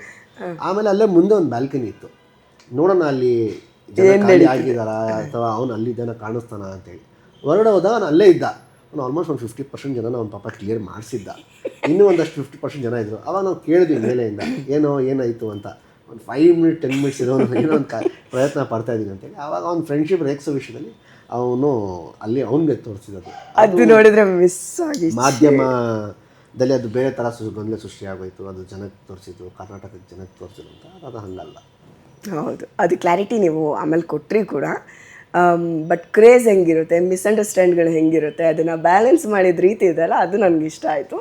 ಆ್ಯಂಡ್ ಪ್ರೊಟೆಕ್ಟ್ ಮಾಡಿದ್ರಿ ನೀವು ಎಷ್ಟು ಚೆನ್ನಾಗೆ ಈ ಕಡೆ ಎರಡನ್ನೂ ಬ್ಯಾಲೆನ್ಸ್ ಮಾಡಿದ ರೀತಿ ತುಂಬ ಇಷ್ಟ ಆಯಿತು. ಶಾರುಖ್ ಸರ್ ಬಗ್ಗೆ ಹೇಳೋದಾದ್ರೆ ಒನ್ ಆಫ್ ದ ಇನ್ಸ್ಪಿರೇಷನ್ ನನಗೆ ಲೈಫಲ್ಲಿ. ಏನಕ್ಕೆ ಅವ್ರು ನಡ್ಕೊಳ್ದ ರೀತಿ, ಅವ್ರ ಕರಿಯರ್ ಹೇಗೆ ಶುರುವಾಯಿತು, ಒಂದಷ್ಟು ಅಂಶಗಳು ನಂದು ಮತ್ತು ಅವ್ರದ್ದು ಮ್ಯಾಚ್ ಆಗುತ್ತೆ. ಏನಂದರೆ ಅವರು ಕೆಲಸಕ್ಕಂತ ಬಂದರೆ ರಾಕ್ಷಸ, ನಾನು ಹಾಗೇನೆ. ಕೆಲಸಕ್ಕಂತ ಬಂದರೆ ನಾನು ಏನೇ ಆಗಲಿ ಬೆಳಗ್ಗೆ ರಾತ್ರಿ ಊಟ ತಿಂಡಿ ನನಗೇನು ಕೇರ್ ಮಾಡಲ್ಲ. ಸಿನಿಮಾ ಮೇಲೆ ಅಷ್ಟೊಂದು ನನಗೆ ಹುಚ್ಚುತನ. ಆಮೇಲೆ ಅವ್ರಿಗೂ ಡಿಸೈರ್ಸ್ ತುಂಬ, ನಾನು ಹಿಂಗಾಗಿರಬೇಕು, I should be the number 1. ಅದು ನನಗೂ ಚಿಕ್ಕ ವಯಸ್ಸಲ್ಲಿ ಹಾಗೆ ಇತ್ತು. ಸೊ ಸುಮಾರು ಒಂದಷ್ಟು ಅಂಶಗಳು ನಂದು ಮತ್ತು ಅವ್ರದ್ದು ಮ್ಯಾಚ್ ಆಗುತ್ತೆ. ಆಮೇಲೆ ತುಂಬ ಅವ್ರಿಗೆ ನಾನು ಇನ್ಸ್ಪಿರೇಷನ್ ಆಗಿ ತೊಗೊಂಡಿದ್ದೀನಿ ಲೈಫಲ್ಲಿ. ಸೂಪರ್. ನನಗೆ ಸಿನಿಮಾ ವಿಷಯಕ್ಕೆ ಬರೋದಾದರೆ ಕಲ್ಟಲ್ಲಿ ಅಥವಾ ಹಿಂದೆ ಬನಾರಸಲ್ಲಿ ಡಬ್ಬಿಂಗ್ ನಿಮಗೆ ಎಷ್ಟು ಮಟ್ಟಿಗೆ ಟಫ್ ಆಗಿತ್ತು, ಅಥವಾ ಯಾಕೆ ಡಬ್ಬಿಂಗ್ದು ನೀವು ಇದು ಮಾಡಲಿಲ್ಲ? ಅಂದರೆ ನನಗೆ ABCD ಗೊತ್ತಿರಲಿಲ್ಲ ಡಬ್ಬಿಂಗ್ ಬಗ್ಗೆ. ಅದು ಯಾವ ಥರ ಮಾಡ್ತಾರೆ, ಅದು ಹೇಗೆ ಮಾಡ್ತಾರೆ. ಆಮೇಲೆ ನಮಗೆ ಆ್ಯಕ್ಟಿಂಗ್ ಕ್ಲಾಸಲ್ಲಿ ಹೇಳ್ಕೊಳ್ಳೂ ಇಲ್ಲ. ಸೊ ನನಗೆ ಏನೂ ಗೊತ್ತಿರಲಿಲ್ಲ. ಸೊ ಬನಾರಸಲ್ಲಿ ಫಸ್ಟ್ ಟೈಮ್ ಡಬ್ಬಿಂಗ್ ಮಾಡಬೇಕು ಅಂತ ಹೋದಾಗ ನನಗೇನೂ ಗೊತ್ತಿಲ್ಲ. ಆಮೇಲೆ ಒಂದಷ್ಟು ಜನ ಹೇಳ್ಕೊಟ್ರು, ಜಯಗೀತಾ ಸರ್ ಹೇಳ್ಕೊಟ್ರು, ಹೀಗೆ ಮಾಡಬೇಕು, ಹಿಂಗೆ ತುಂಬ ಕಷ್ಟ ಆಯಿತು ನನಗೆ ಮಾಡೋಕ್ಕೆ. ಆ ಗ್ರಿಪ್ಪೇ ಹಿಡಿಯೋಕ್ಕಾಗ್ತಾ ಇಲ್ಲ ನನಗೆ. ಅದು ಒಂಥರ ಈಗೋ ಹರ್ಟು. ನನಗೆ ಅದು ಏನೋ ಒಂದು ಬರಲ್ಲ ಅಂತಂದರೆ ನಾನು ತುಂಬ ತಲೆ ಕೆಟ್ಟು ಇನ್ಕಂಪ್ಲೀಟ್ ಆಗಿಬಿಟ್ನಲ್ಲ. ಏನಾದರೂ ಮಾಡಿ ಅದು ಮಾಡಲೇಬೇಕದು, ಅದು ನನಗೆ ಬೇಕೇ ಬೇಕು. ಅಂದರೆ ನನಗೆ ನೋ ಅಂತ ಕೇಳೋಕೆ ನನಗೆ ಇಷ್ಟ. ನನಗೆ ಆಗಲ್ಲ. ಇಷ್ಟೆಲ್ಲ ಪ್ರಿಪೇರ್ ಆಗಿದ್ದೀನಿ, ಪ್ರಶ್ನೆ ಕೇಳಿದ್ರೆ ನೋ ನನಗೆ ಗೊತ್ತಿಲ್ಲ, ಅದು ನನಗೆ ತುಂಬ ಈಗೋ ಹರ್ಟ್ ಆಗಿಬಿಡುತ್ತೆ. ಇನ್ನೂ ಒಂದು ಮಾಡಿದೆ. ಬಟ್ ಎಲ್ಲೋ ಒಂದು ಕಡೆ ನನ್ನ ಗ್ರಾಮರ್ ಮಿಸ್ಟೇಕ್ಸು, ಮುಸ್ಲಿಂ ಸ್ಲ್ಯಾಂಗ್ ಎಲ್ಲೋ ಒಂದು ಕಡೆ ಕೇಳಿಸ್ತಾ ಇತ್ತು. ನನಗೆ ಆ ಸ್ಲ್ಯಾಂಗ್ ತುಂಬ ಇಷ್ಟ ಗೊತ್ತಾ. ನನಗೆ ಆ ಪಾತ್ರಕ್ಕೆ ಮೋಸ ಮಾಡೋದು ನನಗೆ ಇಷ್ಟ ಇರಲಿಲ್ಲ. ಸೊ ಅದಕ್ಕೆ ಬೇರೆಯವ್ರನ್ನ ಕರೆಸಿ ಆ ಸಿನಿಮಾಗೆ ಡಬ್ಬಿಂಗ್ ಮಾಡಿಸಿದ್ದು. ಅದಾದಮೇಲೆ ತುಂಬ ಗ್ರಾಮರ್ ಮೇಲೆ ವರ್ಕ್ ಮಾಡಿ ಸ್ಪಷ್ಟವಾಗಿ ಕನ್ನಡ ಮಾತಾಡಬೇಕು. ಯಾಕಂದರೆ ಆ್ಯಕ್ಟ್ರಿಗೆ ವಾಯ್ಸ್ ತುಂಬ ಇಂಪಾರ್ಟೆಂಟ್. ಹೌದು. ಸೊ ಅದ್ರ ಮೇಲೆ ತುಂಬ ವರ್ಕ್ ಮಾಡಿ ತುಂಬ ಟೈಮ್ ಕೊಟ್ಟಿದ್ದಕ್ಕೆ ಈ ಸಿನಿಮಾಗೆ ನಾನೇ ವಾಯ್ಸ್ ಕೊಟ್ಟಿದ್ದೀನಿ. ವಾವ್, ಎಲ್ಲರೂ ಕಲ್ಟಲ್ಲಿ ಈಗ ಜೈದ್ ಖಾನ್ ಅವ್ರದ್ದೇ ನೀವು ವಾಯ್ಸ್ ಕೇಳ್ಬೋದು. ಹಂಗಾದ್ರೆ ಸೂಪರ್ ಸರ್. ಲಾಸ್ಟ್ಲಿ ಒಂದು ನನಗೆ ಅಪ್ಪು ಸರ್ ಬಿಟ್ಟು ಎಪಿಸೋಡ್ ಇನ್ಕಂಪ್ಲೀಟ್. ನಾನು ಯಾರ ಹತ್ರನ ಮೀಟ್ ಮಾಡಲಿ, ನಾನೊಂದು ಫೋಟೋ ನೋಡಿದೆ ಅಪ್ಪು ಸರ್ ಜೊತೆ ನೀವು ಸೋಫಾ ಮೇಲೆ ಕೂತಿರೋದು. ಅದು ನೋಡಿದ ತಕ್ಷಣ ಒಂಥರ ಖುಷಿ ಆಯಿತು, ಮತ್ತು ಒಂಥರ ಮಿಸ್ಸಿಂಗ್ ಅನ್ಸೋಕ್ಕೆ ಶುರುವಾಯಿತು. ನಿಮ್ಮ ನೆನಪಿನ ಬತ್ತಳಿಕೆಯಲ್ಲಿ ಅಪ್ಪು ಸರ್ ಅಂದರೆ? ಅಯ್ಯೋ, ಅವ್ರ ಬಗ್ಗೆ ಮಾತಾಡ್ತಾಯಿದ್ರೆ ಟೈಮೇ ಎಷ್ಟು ಮಾತಾಡಿದ್ರು ಕಡಿಮೆನೆ. ಏನಕ್ಕೆ ಒಂದು ಇಡೀ ಚಿಕ್ಕ ವಯಸ್ಸಲ್ಲಿ ನನಗೆ ಏನು ದಿನಗಳು ಇದೆಯೋ ಅವ್ರ ಜೊತೆನೇ ಒಡನಾಟ, ಅವ್ರ ಜೊತೆನೇ ಆಟಾಡಿಕೊಂಡು, ಅವ್ರ ಜೊತೆ ತಿಂದ್ಕೊಂಡು, ನಾನು 24% ಆಲ್ಮೋಸ್ಟ್ ಸ್ಕೂಲ್ ಆದಮೇಲೆ ನನಗೆಲ್ಲ ಕೆಲಸಗಳು ಮುಗಿಸಿದ್ಮೇಲೆ ನಾವು ಮನೆಯಲ್ಲೇ ಬಿದ್ದಿರ್ತಿದ್ದೆ. ಹೌದಾ? ಎಸ್, ಅಷ್ಟು ಕ್ಲೋಸ್ ಆಗಿದ್ದರು. ಅಂದರೆ ಫ್ಯಾಮಿಲಿ ಫ್ರೆಂಡ್ಸ್ ಅಂತಲೇ ಹೇಳ್ಬೋದು. ಅಷ್ಟು ಕ್ಲೋಸ್ ಅಂದರೆ ಅವ್ರು ನಮ್ಮ ಮನೇಲಿರೋರು ಅಥವಾ ನಾವು ಅವ್ರ ಮನೇಲಿ ಇರೋರು. ನಾನು ಎಸ್ಪೆಷಲಿ ಜಾಸ್ತಿ ಅಣ್ಣ ಅವ್ರ ಹತ್ರನೂ, ಅಪ್ಪು ಸರ್ ಹತ್ರನೂ ಆವಾಗ ಆಟ ಆಡೋಣ. ನಾನು ಅಪ್ಪುನ ಅಂತ ಕರಿತಾ ಇದ್ದೆ ಆವಾಗ. ಅಪ್ಪು ಸರ್ ಗಿಪ್ಪು ಸರ್ ಅಂತ ಏನಿಲ್ಲ, ಅಪ್ಪು ಒಂದು ಆಡಿಯೋನು ನಾನು ಕೇಳಿಸ್ಕೊಂಡೆ. ಹೌದು. ಸೊ ಅಷ್ಟೊಂದು ಬಾಂಧವ್ಯ ಆಯಿತು ನಮ್ಮ ಮತ್ತು ಅವ್ರ ಮಧ್ಯದಲ್ಲಿ. ಸೊ ಮೆಮೊರಿ ಸಿಕ್ಕಾಪಟ್ಟೆ ಇದೆ. ಸೊ ಹಾಗಾದರೆ ಇದ್ರ ಬಗ್ಗೆ ಮಾತಾಡೋಕೆ ಮತ್ತೆ ಸಿಗ್ತೀನಿ ಅಂತ ಪ್ರಾಮಿಸ್ ಮಾಡಿ. ಹಂಗಾದ್ರೆ ನನ್ನ ಕಾರ್ಯಕ್ರಮ ಇಲ್ಲ ಅಂದರೆ ಇಲ್ಲ. No problem, definitely. ಇದು ಆನ್ ಸ್ಕ್ರೀನ್ ಕಮಿಟ್ಮೆಂಟ್ ಗುರು, ಯಾರೂ ಮಿಸ್ ಮಾಡೋಂಗಿಲ್ಲ ಆಯಿತಾ. ಇಲ್ಲಿ ಸಾಕ್ಷಿ ಇಷ್ಟು ಜನ ಇದ್ದಾರೆ, ಸಿಕ್ಕಬೇಕು. ಓಕೆ, ಖಂಡಿತ ಮ್ಯಾಮ್. ಬಟ್ ಕಲ್ಟ್ ಮೂವಿಗೆ ನಾನೊಬ್ಬಳೇ ಅಲ್ಲ, ಸುಮಾರು ಜನ ಕಾಯ್ತಾ ಇದ್ದಾರೆ. ಹಾಗಾಗಿ ಒಂದಷ್ಟು ವಿಷಯಗಳನ್ನ ಪೆಂಡಿಂಗ್ ಇಟ್ಕೊಂಡಿದ್ದೀನಿ. ನೆಕ್ಸ್ಟ್ ಎಪಿಸೋಡಲ್ಲಿ ಮತ್ತೆ ಸಿಕ್ಕಾಗ ಮುಂದುವರಿಸ್ತೀನಿ. ಸೊ ಈ ಎಪಿಸೋಡ್ ಈಗ ಕಂಪ್ಲೀಟ್ ಮಾಡ್ತಿಲ್ಲ, ಇಲ್ಲ, ಮುಂದುವರಿದ ಭಾಗ ಇದೆ, ವೆಯ್ಟ್ ಮಾಡಿ ಅಂತ. Done ma'am. ಆಯ್ತಾ, ಇದು ವಾರ್ಮ್ ಅಪ್ ಎಪಿಸೋಡ್ ಅಂದ್ಕೊಳ್ಳೋಣ ಸರ್. ಥ್ರೋಟ್ ಇನ್ಫೆಕ್ಷನ್ನು ಮಾತಾಡಿದ್ರೆ ತುಂಬ ಕಷ್ಟ ಆಗ್ತಿದೆ ಅವರಿಗೂ ಕೇಳಿಸ್ಕೊಳ್ಳೋಕ್ಕೆ. ಸೊ ಎಲ್ಲದನ್ನೂ ಸೇರಿಸ್ಕೊಂಡು ಎಪಿಸೋಡ್ನ ಮುಂದೂಡಲಾಗಿದೆ ಅಂತ ಹೇಳ್ಬೋದು, ಅಥವಾ ಎರಡನೇ ಭಾಗಕ್ಕೆ ಕಾಯ್ತಾ ಇರಿ ಅಂತ ಹೇಳ್ಬೋದು. ಬಟ್ ತುಂಬ ಇಷ್ಟಪಟ್ಟು ಕಲ್ಟ್ ಸಿನಿಮಾದ ಟ್ರೈಲರ್ನ ನೋಡಿದ್ದೀರಾ. ಎಲ್ಲರೂ ಥಿಯೇಟ್ರಿಗೆ ಬಂದು ಸಿನಿಮಾನ ನೋಡಬೇಕು. ಸೊ ನೀವೇನು ಹೇಳೋಕ್ಕೆ ಇಷ್ಟಪಡ್ತೀರಾ ಆಡಿಯನ್ಸ್? ಜನವರಿ 23ಗೆ ನನ್ನ ಕಲ್ಟ್ ಸಿನಿಮಾ ಬಿಡುಗಡೆ ಆಗ್ತಿದೆ. ದಯವಿಟ್ಟು ನಿಮ್ಮ ಕುಟುಂಬ ಸಮೇತ ಥಿಯೇಟ್ರಿಗೆ ಹೋಗಿ ಈ ಸಿನಿಮಾನ ಯಶಸ್ವಿ ಮಾಡಿ ಅಂತ ಕೇಳ್ಕೊಳ್ತೀನಿ. So sweet of you sir. And ಈ ಸಿನಿಮಾನ ನೀವು ಥಿಯೇಟ್ರಲ್ಲಿ ಫಸ್ಟ್ ಶೋ ನಾವೆಲ್ಲರೂ ಒಟ್ಟಿಗೆ ಕೂತ್ಕೊಂಡು ಥಿಯೇಟ್ರಲ್ಲಿ ಸಿನಿಮಾ ನೋಡೋಣ. ನೀವೆಲ್ಲರೂ ಬರ್ತೀರೋ ಅಂತ ನಾನು ಕಾಯ್ತಾ ಇರ್ತೀನಿ. ಆ್ಯಂಡ್ ಮುಂದಿನ ಎಪಿಸೋಡ್ಗೆ ನೀವು ಕಾಯ್ತಾ ಇರಿ. ಓಕೆನಾ? ಸಿನಿಮಾ ರಿಲೀಸ್ ಆದಮೇಲೆ ಸರ್? ಖಂಡಿತ ಮ್ಯಾಮ್. ಡನ್? Definitely done. ಹಾಗಿದ್ರೆ 23ಗೆ ಕಲ್ಟ್ ಸಿನಿಮಾ ರಿಲೀಸ್ ಆಗುತ್ತೆ. ಎಲ್ಲರೂ ಥಿಯೇಟ್ರಲ್ಲಿ ಶಿಳ್ಳೆ ಚಪ್ಪಾಳೆಗಳ ಜೊತೆ ಸಿನಿಮಾ ನೋಡೋಣ. ಆಫ್ಟರ್ ದಟ್ 1 ವೀಕ್ ಹಾಗೆ ಮತ್ತೆ ಕ್ಯಾಚ್ ಹಾಕೋತೀವಿ. ಅಲ್ಲಿವರೆಗೂ ಏನು ಮಾಡ್ತೀರಾ? ನಮ್ಮಿಬ್ರೂ ತುಂಬ ಮಿಸ್ ಮಾಡ್ಕೋತೀರಿ. Take care, love you all, bye.